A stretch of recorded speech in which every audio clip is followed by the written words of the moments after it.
welcome back to another one. It's been a while. I took a break just for a while between moving house and a baby on the way. It's just been pretty mad, but now long evenings I'm finally get a chance to get the dogs out. But I'm just taking in this evening for a wee walk here. Gonna go and see if I can get some roost shooting done, and if not, just trying to check my base station. There's the base station here, and you can see there's some ducks in it. I know there's a few foxes coming from that far woodland, which I'm going to go and take a look for some pigeons now this evening. It's going to be a bit of a mishmash video between this bit of a roost shoot and us making the nest tubes the other night. The other weekend, we haven't got a chance to get them out yet. The loch is ridiculously high. Water is very high and very dangerous. It's just not worth it to go out and put the nest tubes exactly where we want them. So we're going to give it to this week to hopefully the water calms down again. It gives good weather all this week, so after that hopefully we should be able to get them out. So yeah, stay tuned. Hopefully I can get a few pigeons and who knows, maybe a few crows or so in the bag.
And there's signs of this fox everywhere.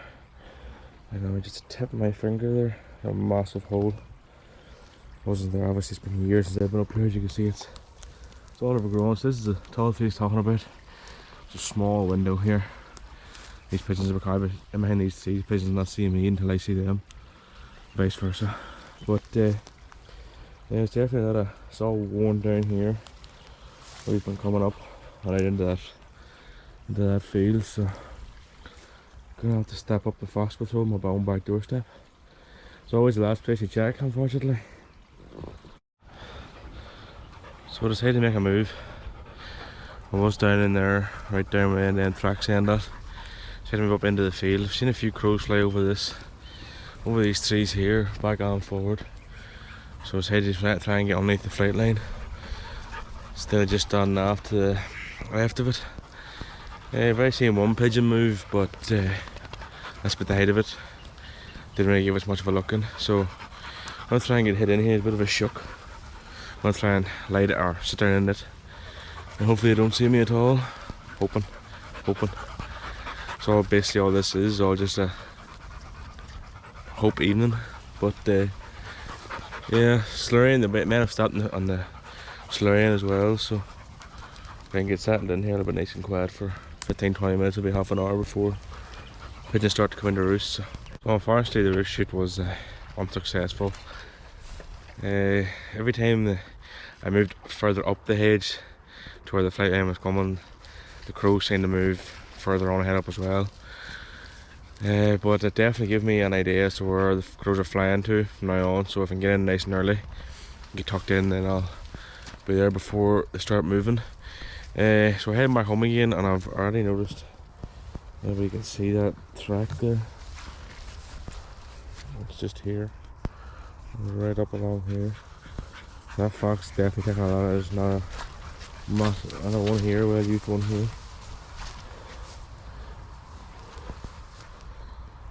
We know that there's those old winds up there, that old tree. We've seen one up there before. A lot of rabbits in those top fields. So definitely got to stop up the fox around here. Seems to be with the high water, he didn't cross over till cross the river over till where our base station is.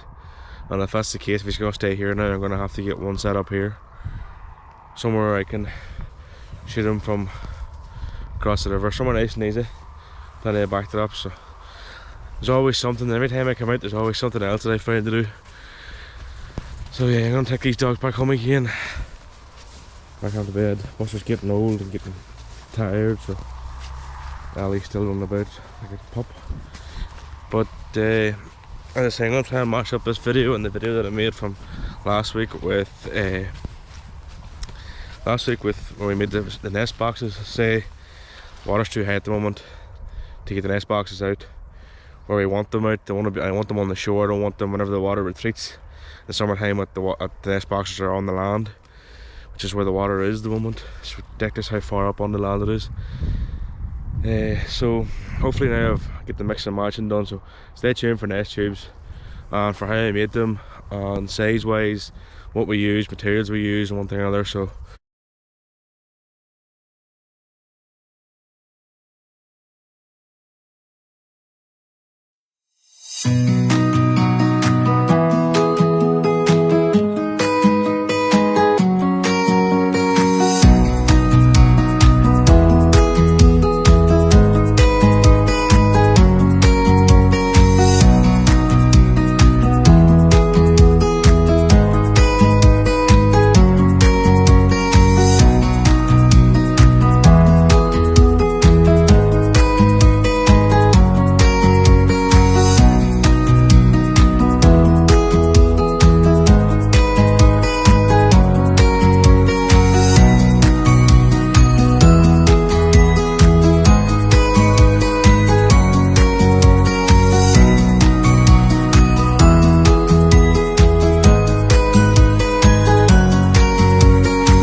and if you did stay tuned, thank you very much for staying tuned and watching it.